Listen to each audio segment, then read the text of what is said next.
మెదక్ జిల్లా రామాయంపేట మండలం కోనాపూర్ గ్రామస్తులు మద్యానికి దూరంగా ఉండాలని నిర్ణయించారు. గ్రామంలో సంపూర్ణ మద్య నిషేధం విధించారు.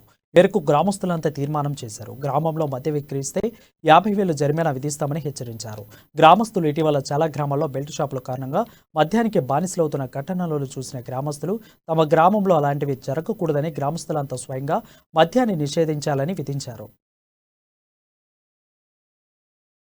కోనాపూర్ గ్రామ సమక్షంలో గ్రామ పెద్దలు అందరూ మరియు సభ్యులు మొత్తం కలిసి ఈ రోజు తీర్మానించడం ఏమైందంటే కోనాపూర్ గ్రామంలో పూర్తిగా మద్య నిషేధం, సంపూర్ణ మద్య నిషేధంగా గ్రామ ప్రజలు అందరి సహకారంతో, పిల్లలతో సహకారంతో అందరం కలిసి మద్య నిషేధించుదామని తీర్మానించడం. ఒకవేళ ఇట్టి బెల్ట్ షాపులు గతంలో అమ్ముతున్న వాళ్లకు ఎవరైతే మద్యం అమ్ముతున్నారో వాళ్ళకు 50,000 జరిమానాగా, పట్టించిన వాళ్లకు 5,000 జరిమానాగా నజరనగా విధించడం జరిగింది. ఇట్టి గ్రామంలో దీని మీద ఒక నిఘా కమిటీ కూడా యూత్ సభ్యులను ఒక 4 నుంచి 5 నుంచి తీసుకొని ఒక నిఘా కమిటీ పెట్టి తీర్మానించడం జరిగింది.